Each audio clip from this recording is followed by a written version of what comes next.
We need Waynesboro there. 5, 4, 3. You. What's up, everybody? Welcome to today's episode of the Comeback Couples Podcast. I'm your host, Mark Jennison, with my co-host, lovely wife, best friend, Kendra Jennison. Coolest person you've ever met. Coolest person you ever met. Coolest person I ever met. Today's topic, here's the coolest thing about when you do your own podcast. For those of you guys out there, think about doing one, or I could go down any fucking path that I want to go because it's just literally speaking your mind.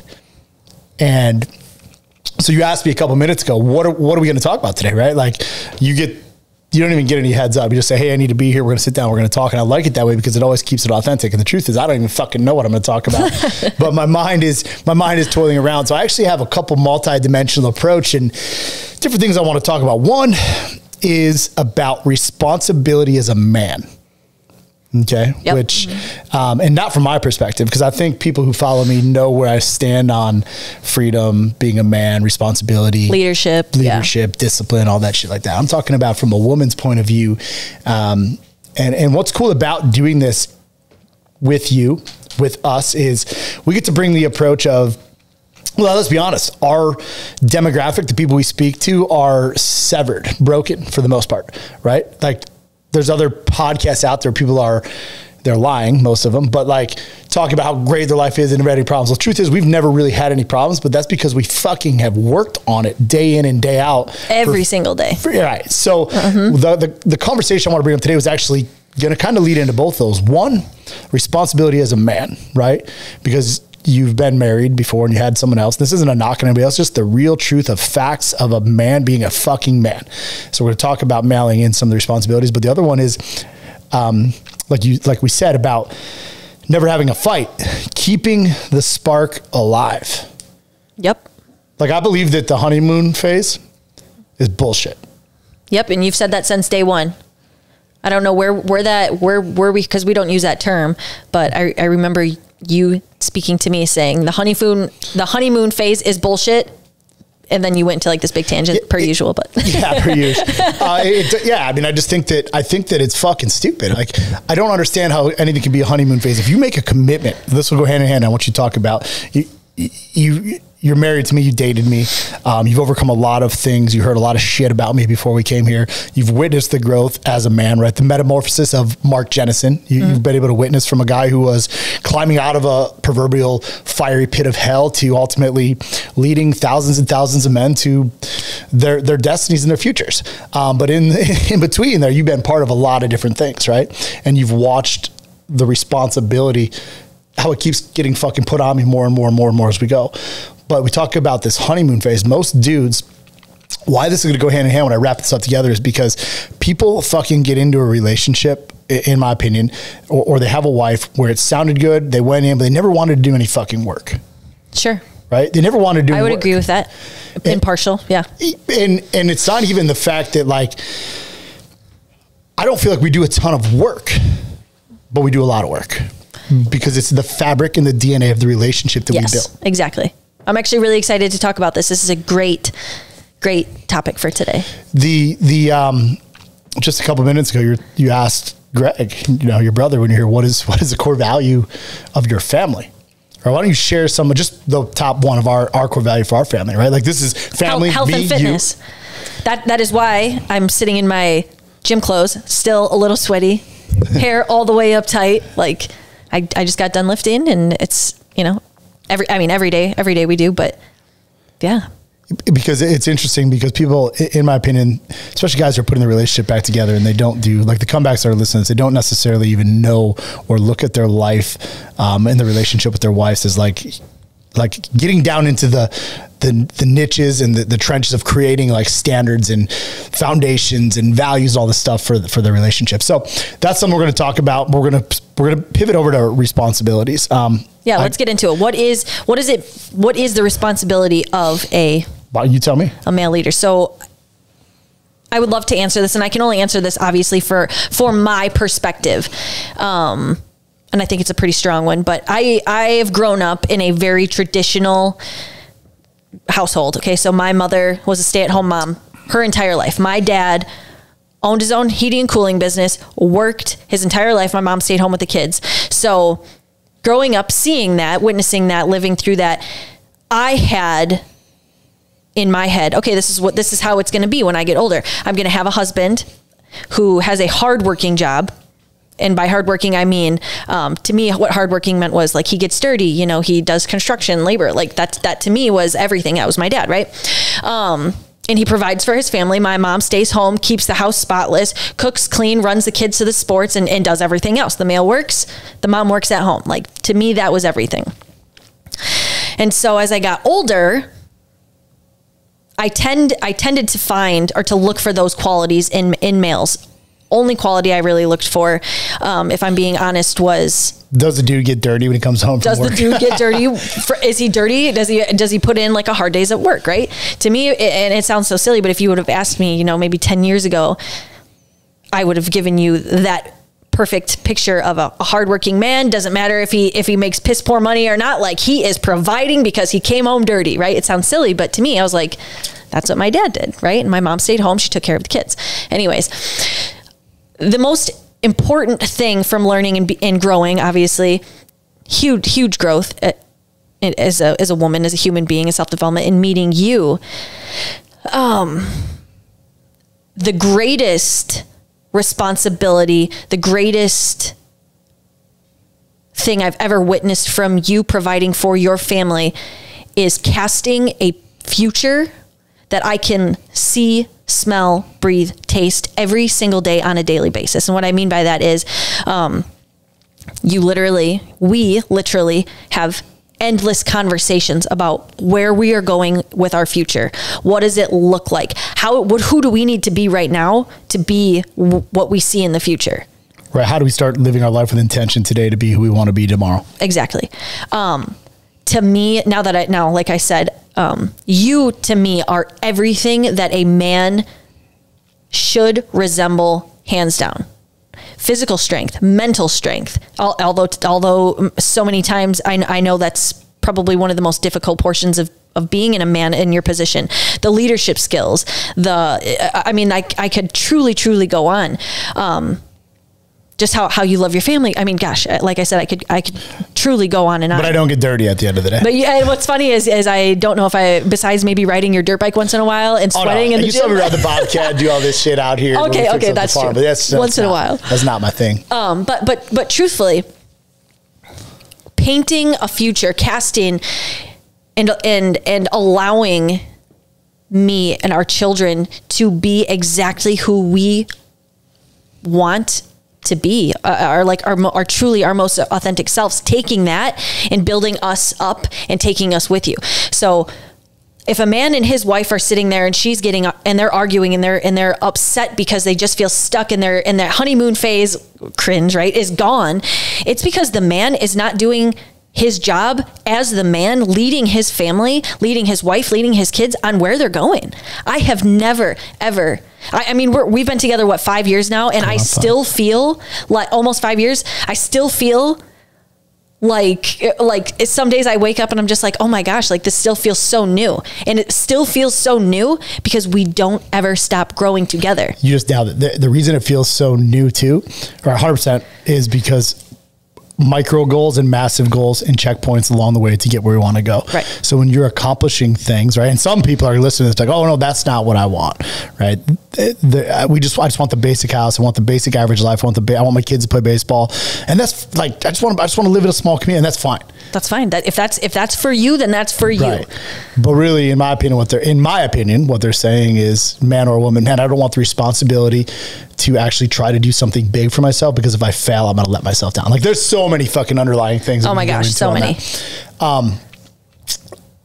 So responsibility, though, I just want to share about the vision, and for the guys out there, or even the ladies, like, I've casted this vision, and Ryan actually, who films these things for us, he told me, I don't know, he's been here maybe a year. So whatever, when he first started watching and listening to what we did, he's like, dude, it's interesting to see, watching back what you said in 2015 and 16, and see that you built exactly what you built. What you said you were going to build. Right. Yeah. And here today, before we're doing this, and you were talking to your brother and Ryan, talk about goals, like, I'm going to exit our companies in 8 years for $1 billion. Like, I fucking see it.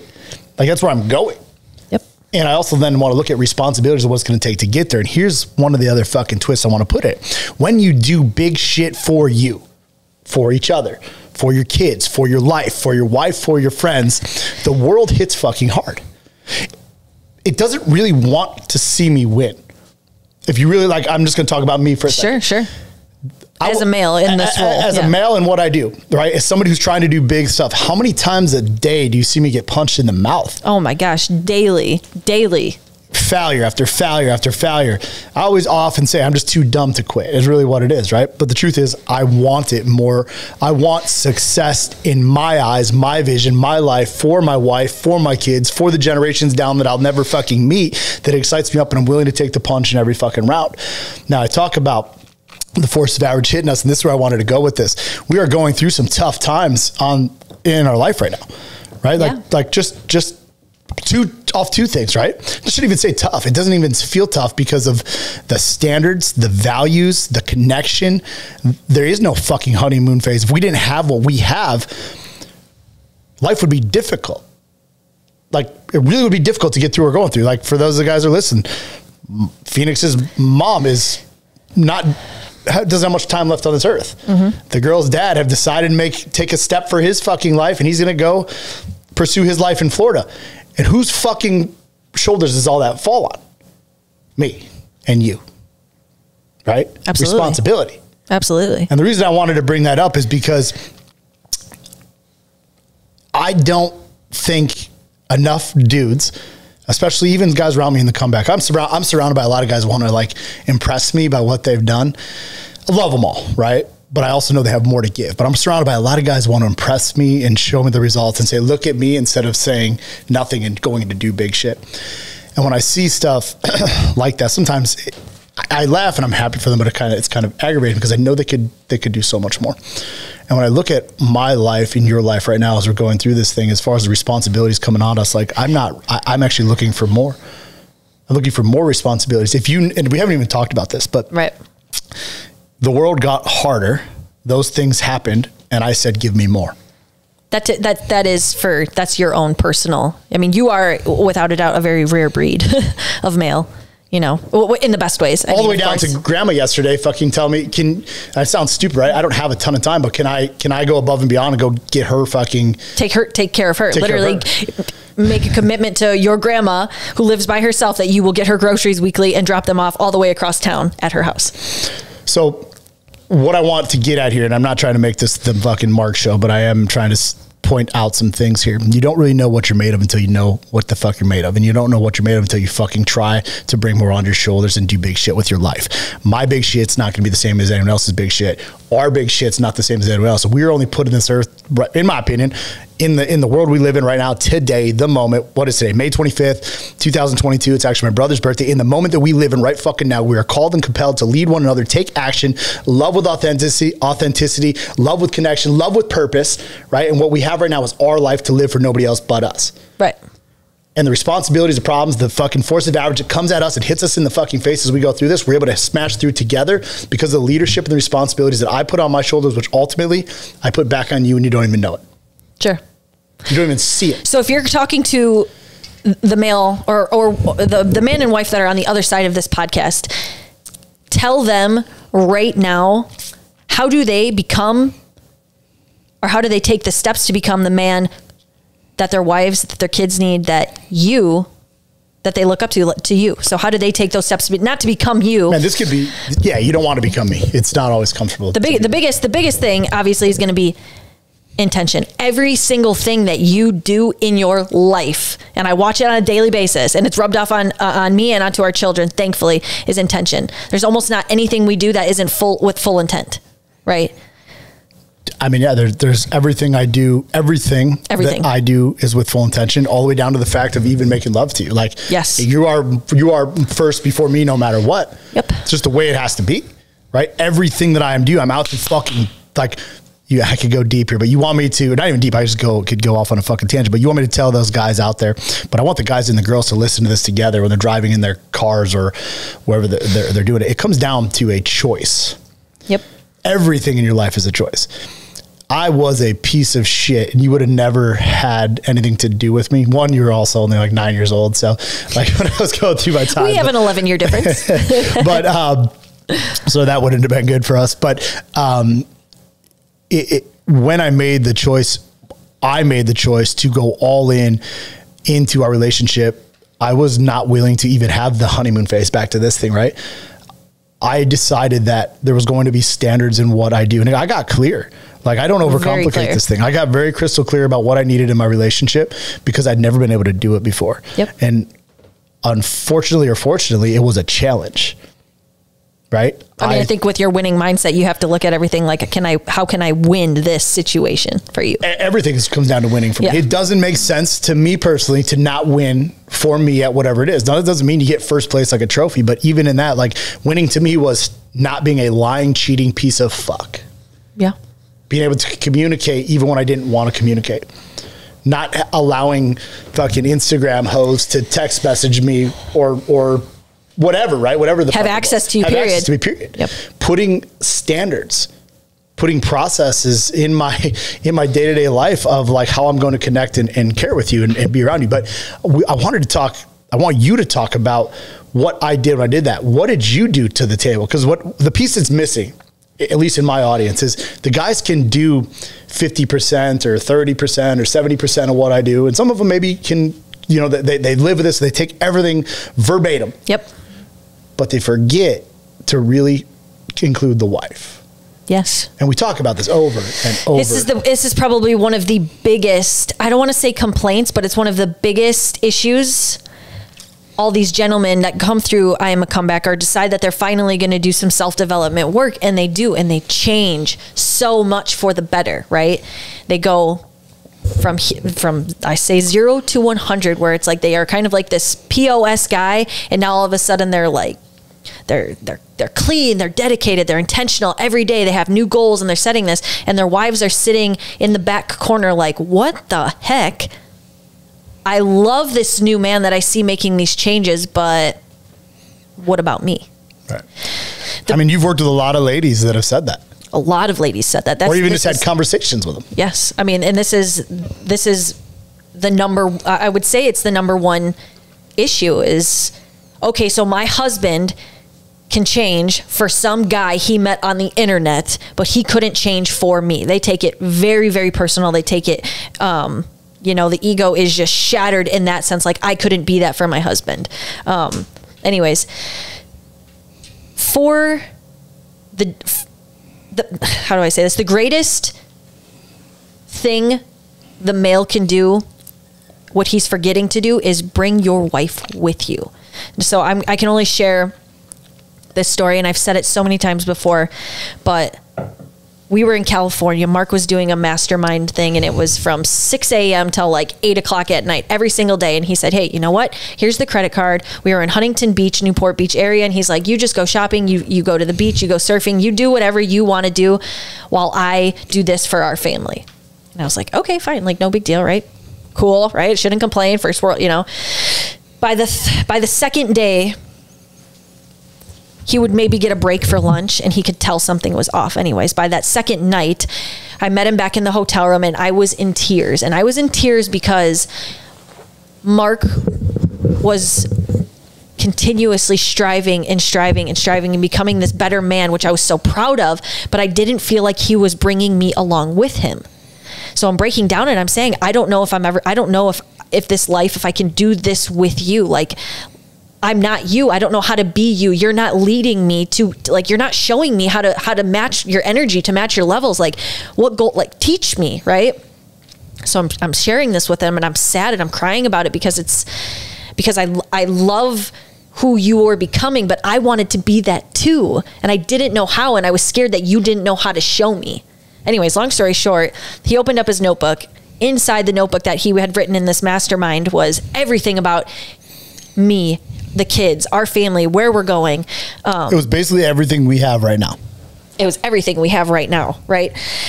Because that was only 2019 that happened, I think. Yes. And in that moment was an aha moment for my husband. Yes, he works hard every single day. He is resilient in his pursuit of what he is trying to achieve for our family, for his business, for himself, for everything. But what he wasn't doing was having that communication, strong enough communication, where he was saying to me, to my face, hey, this is where we are going. This is what because he was just so, I was like, this is what I got to do for my family. This is what I got to do. This is what I got to do. Instead of, hey, this is what we need to do. Kendra, this is what I need you to do because this is where we are going.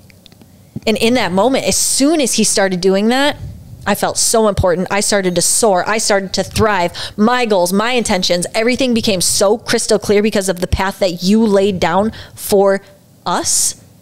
It was like, I would say that was probably one of the biggest game changers in our relationship. And it's interesting you say that because it was literally one of the most simplistic so simple of just here, let me show you, physically open this book. Yep. And you just go ahead and read this. And so many men are going to miss that piece of doing what you did. Their wives are going to be frustrated. Their wives are going to be sad. Their wives are going to start feeling resentful because the husband is doing everything for himself. Yes, he's doing it for his family. Yes, he's making more money for his family. Yes, he's getting healthier for his family, but he is not doing a good enough job or communicating with his wife. Hey, these are the pieces that I need you to do. So that way she feels a part of it also. And this is where we're going. Only when you told me, hey, listen, I need you to do this for our family, because I was new. I was new to this. I was new to this life. I was new to goal setting. I was new to intention. I was new to it, right? I'm a great mom, phenomenal mom. I love that about myself. Great wife, great homekeeper. Only when you casted that, and only when you started to give real leadership, man, responsibility and direction to me, was I able to buy into the future that you were casting. And now we both are like, and soaring. Which is, so for a guy or gal out there listening to this, like breaking it down into tangible things you can do. Like if you have a journal, goals, notebooks, whatever it is, just share with them. Like I know a lot of guys in the comeback for sure, they write shit they don't necessarily want anybody to know. Sure. Have your personal stuff. Sometimes work through your personal shit. Fine. One step that I do, I don't really have, I'm an open book, probably too much on shit, but I always kept stuff separate, not for anyone else because I was single, but just because like one was for darkness, one was for light. Sure. One was for like get rid of shit. The other one was to build shit. I chose to show you the build shit book, right? Like, I mean, you actually went through and found some of my stuff from rehab, I think. I did, yeah. Kept some of my stuff from rehab where I was painting pictures if I wanted to kill myself. I was fucked up, But the other thing is becoming a master communicator. Is huge. And so many men and women, and we've only been together for a brief amount of time compared to some couples who have been together for 15, 20 plus years, which is amazing. However, they forget the one master skill, communication. They're like, well, we've been together for 20 years. You should know me by now. I'm not a fucking mind reader. Your husband's not a mind reader. And people change. Your wife is not a mind reader. And vice versa. That's what I'm saying. Right. Completely. To guess what's going inside of a male's mind, males who have the capacity of that alpha male type of mentality, there's a lot of stuff going around in that head, right? Mm-hmm. It's not fair for your wife to be able to, for you to say to your wife, well, you should know me by now. You know how I operate. You know how I think. No, I don't. I don't ever know what's going on in your head. Tell me. And same things for the husband, right? Wife, don't be that wife that sits there at your husband and gives him the silent treatment or is just being a nag for no reason, and then him say what's wrong, and then you say, well, you should know.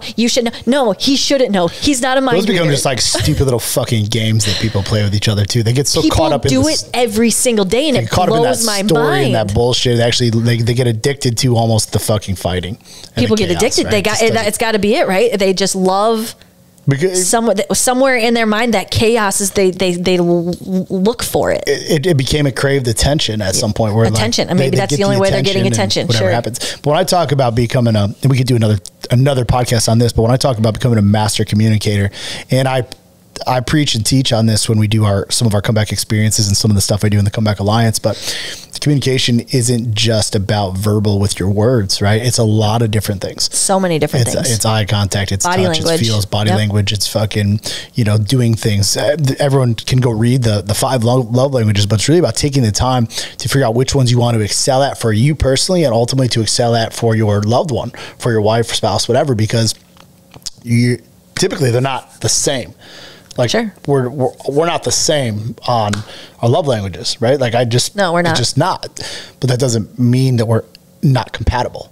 Right. So when I go back and I think back, a couple things that they can take from this podcast right now is, one, open and show the journey, the documentation of the path, right? What is the path to the possibility of the future you have together? Where does she fit in on that? And paint it crystal clear together. Yep.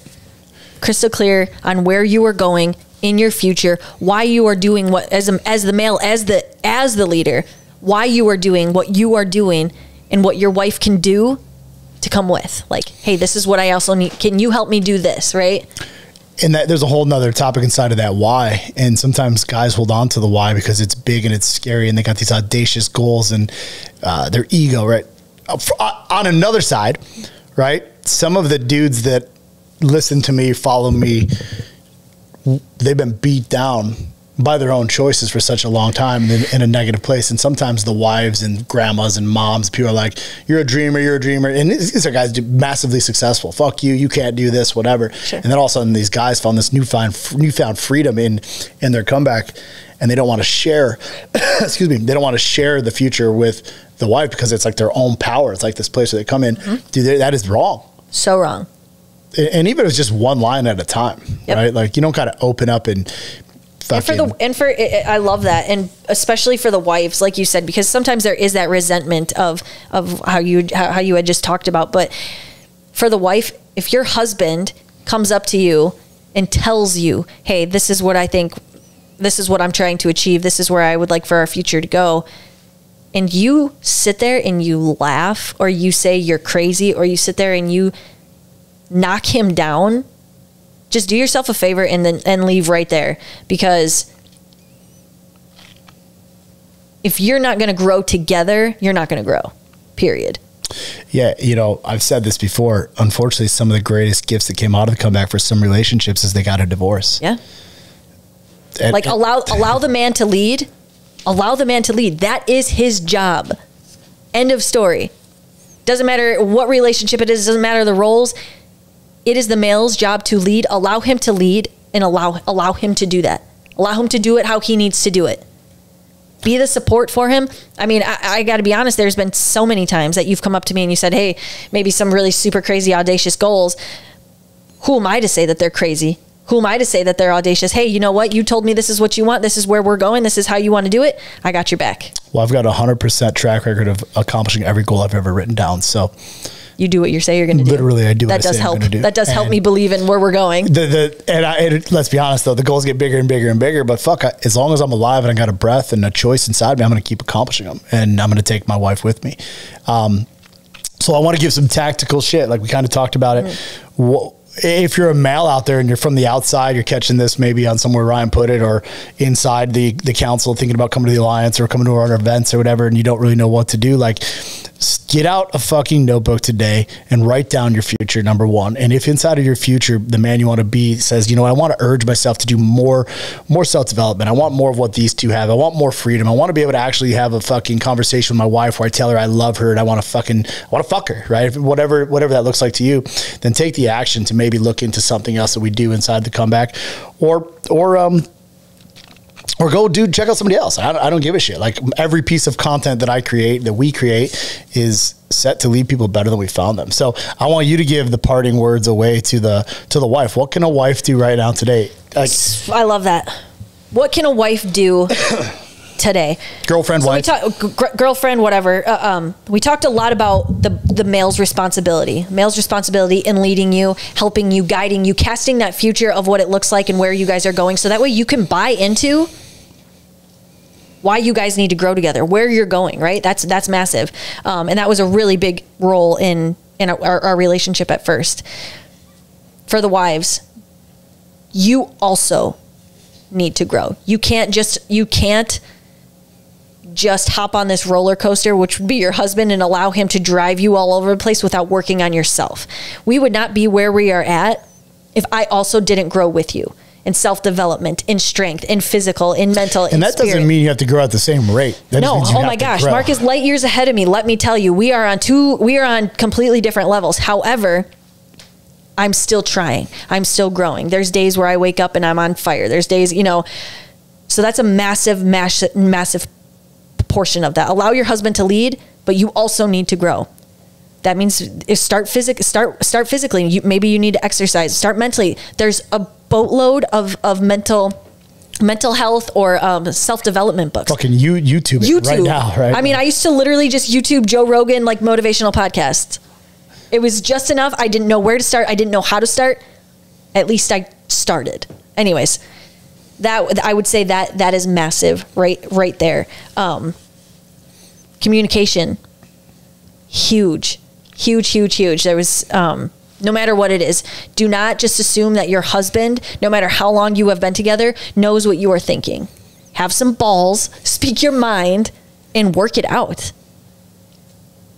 That's it. I mean, those are my two that I'm thinking. Those are my two, maybe that was three in there. Biggest takeaways. Allow the man to lead. Grow yourself. What was my last one? Have some balls. Have some balls. Have some balls. And what I can end up with that is lead, motherfucker, lead, right? Those are voices that go through my head all the time, right? This could be a woman too, because sometimes there might be a woman that listens to this thing and the husband's just not stepping up to do the fucking job, and the responsibilities, this is a whole nother topic, but the responsibilities still go on, and there's moms out there that are raising sons. You can raise I've met men who've had moms raise them and they're fucking winners and leaders, and the mom has really carried on the job too. So the voice that goes through my head nonstop is lead, motherfucker, lead. And I know that might sound vulgar to some, but to me, it just makes the most sense. And it's a reminder on the daily to get up every day and to accomplish whatever task is in front of me, whether that's connecting with my wife, whether that's connecting with my kids, whether it's doing this podcast, whether it's fucking sometimes resting and relaxing. We all have the ability to make the choice today to lead or to not lead. And if you're not going to lead, someone else is going to lead you, and they're coming to fucking take everything that you have. You own your shit. You own your mind. You own your world. Go get it. That's all we got for today's episode of the Comeback Couples Podcast. We'll be back next week. Talk to you soon.